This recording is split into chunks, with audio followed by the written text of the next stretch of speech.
Related একটি অঙ্ক, যেটা পরীক্ষায় মাঝে মাঝে আসে। তো কি বলা আছে দেখো, একজন অসৎ ব্যবসায়ী তার পণ্য ক্রয় মূল্যে বিক্রি করার দাবি করে, কিন্তু ভুল ওজন ব্যবহার করে 20% লাভ করে। তো 1 কিলোগ্রামের বদলে সে কত গ্রাম ওজন ব্যবহার করেছিল? তো এক্ষেত্রে আমাদের দেখো, আমি ট্রিকের মাধ্যমে অঙ্কটা করব। তো আমরা সিপি এসপি এই দুটো জায়গা করে নেব। তো দেখো, 1 কেজি মানে তো আমরা সবাই জানি 1 কেজি মানে হচ্ছে 1000 গ্রাম, ঠিক আছে? তো 1000 গ্রাম। এবার দেখো 20% লাভ করে, 20% লাভ করে মানে কি, যদি আমার 100 টাকার সামগ্রী হয়, সেটা হচ্ছে 20 টাকা বেশিতে বিক্রি করবে, অর্থাৎ 120 টাকায় সে সেল করবে। আচ্ছা, এবার তো এখানে বলা আছে সে ভুল ওজন ব্যবহার করে, মানে কম ওজন ব্যবহার করে। কম ওজন ব্যবহার, সাপোজ আমরা ধরে নিলাম যে এক্স গ্রাম ওজন ব্যবহার করছে, আর সে কি দাবি করছে যে না, আমি 1 কেজি জিনিস কাস্টমারকে দিচ্ছে। তো 1 কেজি মানে হচ্ছে 1000 গ্রাম। তার মানে সে, যদি আমি এখানে 1 গ্রাম, 1 গ্রামের দাম যদি আমরা হচ্ছে 1 গ্রামের দাম যদি 1 টাকা ধরে নিই, 1 টাকা ধরে নিই, 1 টাকা ধরে নিই, তাহলে তাহলে কিন্তু সে হচ্ছে কাস্টমারের থেকে কত টাকা নেবে? এই টাকা নেবে, এই টাকা নেবে, তাই তো? তো আচ্ছা, 1000 এই টাকা নেবে। তো এক্ষেত্রে আমাদের হচ্ছে লাভ, এখানে কোশ্চেনে বলা আছে কম ওজন ব্যবহার করলে কি, মানে 1000 গ্রাম দেবে না, 1000 গ্রামের বদলে হয়তো 800 দিবে, 900 দিবে, 700 দিবে। তো তাহলে তো নিশ্চয়ই হচ্ছে যে ওজনটা কম দিবে সেটা তার লাভ হবে। তো সেটা আমাদের হচ্ছে শতকরায় ব্যবহার করতে হবে। তো এক্ষেত্রে দেখো, আমাদের এই যে বিষয়টা, এইটা কিন্তু হচ্ছে আমাদের এই অঙ্কের ক্ষেত্রে লাগছে না। বিভিন্ন অন্যান্য অঙ্কের ক্ষেত্রে যেগুলো প্যাটার্ন একটু আলাদা থাকে এই রিলেটেডই, তো সেটাতে কিন্তু লাগে। তো আমি এইটা হচ্ছে কিন্তু এখানে ইউজ করছি না, না করেই করা যাবে, এই দুটোর উপর বেস করেই করা যাবে। তো সে 1 কেজির বদলে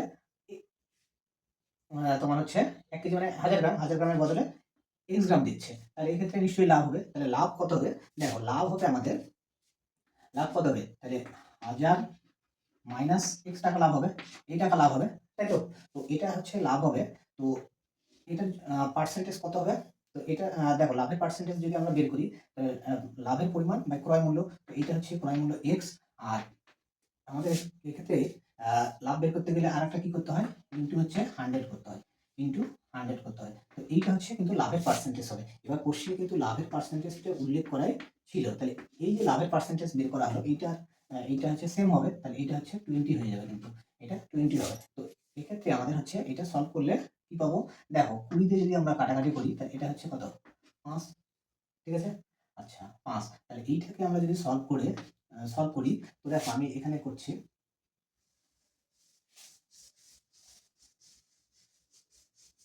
তো সলভ করলে কি হবে? দেখো, এখানে 5 থাকলো, তাহলে 5 দিয়ে এটা গুণ হবে। তাহলে 5 দিয়ে গুণ হলে 5 দিয়ে গুণ হলে হচ্ছে 5000 মাইনাস 5x ইকুয়াল টু হচ্ছে x। তো এক্ষেত্রে আমরা এই 5x কে ওপার যদি নিয়ে যাই, তাহলে কত হবে? ওপার নিয়ে গেলে 5000 ইকুয়াল টু 6x। তাহলে এক্ষেত্রে x ইকুয়াল টু কত হবে? তো x ইকুয়াল টু, দেখো এটাকে যদি আমরা 2 দিয়ে কাটি, 2 দিয়ে কাটলে হচ্ছে এখানে 3 হচ্ছে, আর 2 দিয়ে কাটলে কিন্তু এটা, 2 দিয়ে কাটলে কত হবে? 2500। আচ্ছা, এবার হচ্ছে x ইকুয়াল টু কত হবে? এটা বাই 3, অর্থাৎ x এর মান কিন্তু এটাকে 3 দিয়ে ভাগ করলে হবে। তো আমি এটা মনে মনে করছি, 3 দিয়ে ভাগ করলে প্রথমে 8 বার যাবে, তো 3 8 24, হাতে 1 থাকবে, 0 নামবে, তারপর হচ্ছে তোমার হচ্ছে 3 বার যাবে, আবার হচ্ছে 10 হবে, আবার 3 বার যাবে। এবার দশমিক দিয়ে যদি আমরা হচ্ছে 0 নিই, তাহলে আবার হচ্ছে 3 বার, অর্থাৎ এরকম ভাবে কিন্তু চলতে থাকবে এটা। তো তাহলে অসাধু ব্যবসায়ী অসাধু ব্যবসায়ী সে হচ্ছে কাস্টমারকে 1 কেজির বদলে কিন্তু এত গ্রাম জিনিস দেবে। তো অঙ্কটা আমি যতটা পারি ডিটেলস একটু বলে দিলাম, যাতে এই টাইপের অঙ্ক আসলে তোমরা যে কোনোভাবে আসুক না কেন করতে যেন পারো। তো এটা হচ্ছে এ এর বেতন বি এর চেয়ে 20% কম, বি এর বেতন এর চেয়ে কত শতাংশ বেশি। তো এই টাইপের অঙ্ক দেখো, আমাদের 100 ধরে করলে তাড়াতাড়ি হয়। তো তার থেকেও তাড়াতাড়ি করা যায় আরেকটা উপায়ে। দেখো আমি বলে দিচ্ছি, একটা শর্টকাট ট্রিক রয়েছে। তো এ এর বেতন বি এর থেকে 20% কম, তাহলে 20% আমরা হচ্ছে একসাথে করলে কত হবে? তাহলে এটা হচ্ছে 1/5 হবে। প্রথমে কি বলা আছে? কম বলা আছে, তাহলে এখানে কম বললে আমরা এখানে মাইনাস নিয়ে নেব, ঠিক আছে। এবার এক্ষেত্রে এরকম করে অ্যারো দিব। তো এবার এখানে কি করব, এখানে যে ভ্যালুটা রয়েছে, এখানে যে ভ্যালুটা রয়েছে আমরা এটাকে সেম হচ্ছে ওটা লিখবো, সেম ওটা লিখবো, কিন্তু হচ্ছে সাইন চেঞ্জ করে লিখবো। তাহলে কত লিখবো, +1 লিখবো, ওকে। আচ্ছা, এইবার আমাদের আরেকটা করতে হয় কি, এই দুটো হচ্ছে কিন্তু আমাদের যোগ করে নিতে লাগে, এই দুটো কি করতে হয়, সাম করতে হয়, এই দুটো সাম করতে হয়। তাহলে সাম দেখো, -1 + 5 সাম করলে কত হবে, 4 হবে। তো এবার হচ্ছে পার্সেন্টেজ করার জন্য এখানে 100 মাল্টিপ্লাই করতে হবে। তো এটা হচ্ছে, তাহলে এটা কত, এটা তো অ্যাকচুয়ালি 1, তাহলে এটা কাটলে কত হচ্ছে 25। তাহলে 25% কিন্তু হচ্ছে আমাদের সঠিক উত্তর হবে, অর্থাৎ বি এর বেতন হচ্ছে 25% বেশি, ঠিক আছে। তো এক্ষেত্রে আমাদের সঠিক আনসারটা হচ্ছে অপশন নাম্বার বি। তো এটা খুবই শর্টকাট। তো টাইপটা মনে রাখবা, তাহলে অ্যাপ্লাই করা যাবে। আমি যতটা পারি কনসেপ্ট 100% ক্লিয়ার করার চেষ্টা করছি। সবগুলোই কিন্তু প্রত্যেকটাতে কিছু শেখার রয়েছে। তো সেইভাবেই কোশ্চেনগুলো আমি চয়েস করে করে নিয়ে আসছি।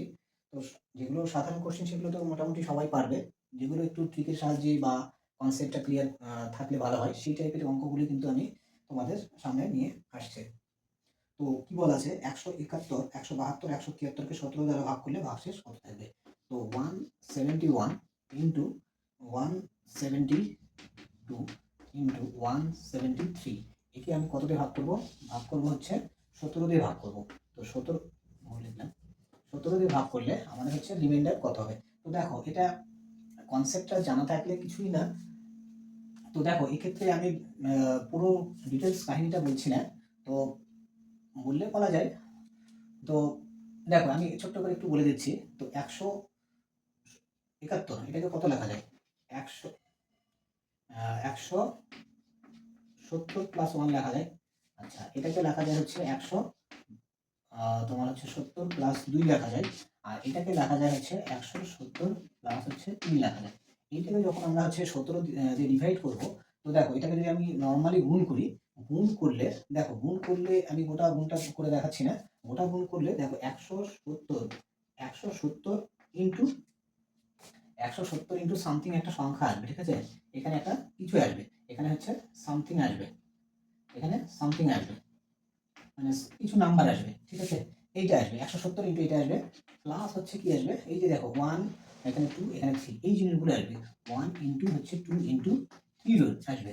তো এইবার হচ্ছে দেখো, এইবার এই রেজাল্টটা, এই রেজাল্টটাকে যদি আমি 170 দিয়ে 170 বলছি, 170 হতে পারে, 17 হতে পারে, একই ব্যাপার। তো এটাকে যদি আমি 17 দিয়ে ডিভাইড করি, তাহলে কি এই পাশটাও ডিভাইড করতে হবে, এই পোর্শনটাকেও ডিভাইড করতে হবে। দেখো, এই পোর্শনটা তো 17 দিয়ে যদি আমি ভাগ করে দেই, এই পোর্শনটা খেয়াল করো, তো এটা তো বিভাজ্য হয়ে যাবে। এখানে রিমাইন্ডার আমাদের কত পাবো, 0 পাবো। এখানে রিমাইন্ডার 0 পাবো। আর এইটা হচ্ছে দেখো, এটা গুণ করলে কত হচ্ছে, এটা গুণ করলে দেখো 6 হচ্ছে। 6কে যদি আমি 17 দিয়ে ভাগ করি, 6কে 17 দিয়ে ভাগ করলে এখানে ভাগশেষ আমরা কত পাবো, এই পোর্শন থেকে রিমাইন্ডার কিন্তু পাবো হচ্ছে কত পাবো, 6 পাবো কিন্তু রিমাইন্ডার। তো এক্ষেত্রে তাহলে ফাইনালি হচ্ছে আমাদের এই অঙ্কটাতে তাহলে এই যে গুণফলকে 17 দিয়ে ভাগ করলে রিমাইন্ডার কত পাবো, এক্ষেত্রে আমরা হচ্ছে রিমাইন্ডারটা পাবো, রিমাইন্ডার কিন্তু 6 পাবো। তো এক্ষেত্রে আমি দেখো কনসেপ্টটা ফুলফিল বলে দিলাম, যাতে তোমাদের দেখো শর্টকাট অ্যাপ্লাই করলে আমাদের কনসেপ্টটা ক্লিয়ার রাখতে হবে, না হলে কোন অঙ্কে কোন শর্টকাট অ্যাপ্লাই হবে সেটা কিন্তু যদি আমরা নাই বুঝতে পারি, তাহলে কিন্তু শর্টকাট মানে অ্যাপ্লাই করতেই পারবো না। তার জন্য কনসেপ্টটা ক্লিয়ার রাখতে লাগবে। কনসেপ্ট ক্লিয়ার থাকলে তুমি অঙ্ক যেমনই আসুক, তোমার যদি ওই নিয়মের মধ্যে পড়ে যায়, তাহলে কিন্তু সেটা করে আসতে পারবা। না হলে কিন্তু ওই শর্টকাট জানাটাই মাথায় থাকবে, কিন্তু পরীক্ষায় অ্যাপ্লাই করা সম্ভব হবে না। তার জন্য কনসেপ্ট হচ্ছে আমি প্রত্যেকটা অঙ্কে যেখানে যেটুকু কনসেপ্ট ক্লিয়ার করা উচিত, আমি যতটা পারি ক্লিয়ার করে দিচ্ছি। তো দেখো, এক্ষেত্রে আমি শর্টকাটটা বলে দিচ্ছি। 17 দিয়ে এটাকে ভাগ করলে দেখো, এক্ষেত্রে 17 দিয়ে এটাকে ভাগ করলে কত হবে, 1 রিমাইন্ডার থাকছে, এটাকে 17 দিয়ে ভাগ করলে 2 রিমাইন্ডার থাকছে, এটাকে 17 দিয়ে ভাগ করলে 3 রিমাইন্ডার থাকছে। এরকম করেও করা যায়। তাহলে এদের গুণফল কত হলো, গুণফল হচ্ছে আমাদের কত হচ্ছে, গুণফল হচ্ছে আমাদের 6। তো 6কে আবার 17 দিয়ে ভাগ করতে লাগবে, 6কে 17 দিয়ে ভাগ করলে রিমাইন্ডার 6, এরকম করে করা হয়। তো অ্যাকচুয়ালি হচ্ছে কোথা থেকে আসে গোটা কাহিনীটা কিন্তু এখানে আমি আলোচনা করে দিয়েছি, ঠিক আছে। এই টাইপের অঙ্ক আসে, কিন্তু এসএসসিতেও আসে।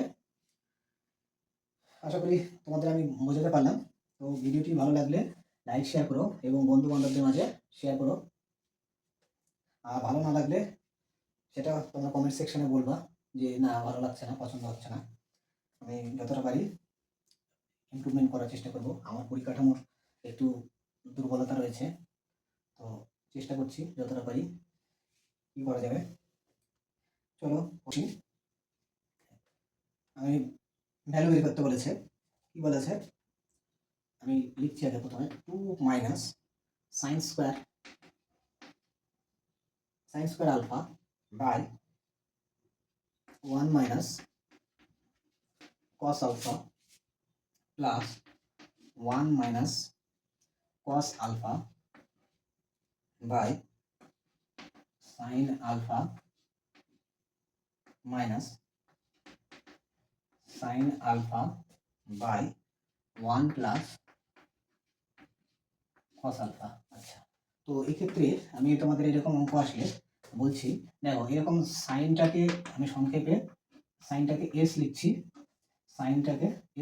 আর কসকে সংক্ষেপে সি লিখছি। দেখো আমাদের সময় বাঁচাতে লাগবে, সময় বাঁচিয়ে অঙ্ক করতে লাগবে। অঙ্ক করতে তো এমনি সময় বেশি লাগে, তো সাইন না লিখে আমি এস লিখবো, কসকে সি লিখবো, টেন আসলে টি লিখবো, সেক আসলে এস লিখবো, বা যাই হোক সেটা তোমাদের একটু মাথায় রাখতে লাগবে। তো এক্ষেত্রে দেখো আমি করছি কি, তো সাইন স্কোয়ার আলফাকে আমি যদি এরকম লিখি 2 minus 1 minus cos square alpha, তার মানে 1 মাইনাস সি স্কোয়ার লিখবো, বলে দিলাম তোমাদের। আর নিচে এটা কত আছে 1 মাইনাস সি। আচ্ছা, এবার এক্ষেত্রে দেখো আমি এই দুটোতে হচ্ছে লসাগু নিয়ে নিচ্ছি। তো এই দুটোতে লসাগু নিলে কত হবে, সাইন ইন্টু 1 প্লাস সি। আচ্ছা, এটা চলে যাবে, তাহলে এটা গুণ হবে, তাহলে 1 মাইনাস সাইন 1 মাইনাস সি আর 1 প্লাস সি, তার মানে 1 মাইনাস কিন্তু কস স্কোয়ার হবে, cos square alpha 1 minus C square. আচ্ছা, মাইনাস, এবার এটা দিয়ে ভাগ করলে এটা কাটা যাবে, এস দিয়ে গুণ করলে এ স্কোয়ার, মানে হচ্ছে আমাদের সাইন স্কোয়ার আলফা।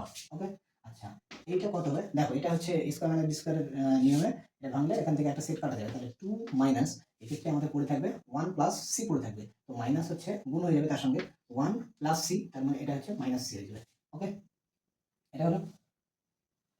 আচ্ছা, এইটার ক্ষেত্রে কি হবে, দেখো এই রেজাল্টটা হচ্ছে 0 হবে। কেমন করে 0 হবে, কোথা থেকে 0 আসলো, তাহলে এখান থেকে যদি আমি মাইনাস কমন নিয়ে নিই, মাইনাস কমন নিলে কিন্তু এটা cos square alpha plus sin square alpha that is 1, তাহলে এই ভ্যালুটা 1 হবে। তো এই ভ্যালুটা কত হবে, 1 হবে, আর এদিকে 1 আছে, 1 1 0 0 বাই সামথিং মানে 0, তাহলে এটা হলো। তাহলে এই ক্ষেত্রে এটা তাহলে 2 1 মাইনাস এটা, তাহলে 1 মাইনাস সি মানে হচ্ছে cos আলফা। তো এই ক্ষেত্রে আমরা এরকম করে করলে অনেকটা সময় বাঁচাতে পারবো। তো এই ক্ষেত্রে আমাদের সঠিক আনসারটা হচ্ছে অপশন নাম্বার বি। তো বি আমাদের হচ্ছে কারেক্ট আনসার। তো আশা করি তোমাদের আমি বোঝাতে পারলাম। তো ত্রিকোণমিতির একটি গুরুত্বপূর্ণ অঙ্ক ছিল।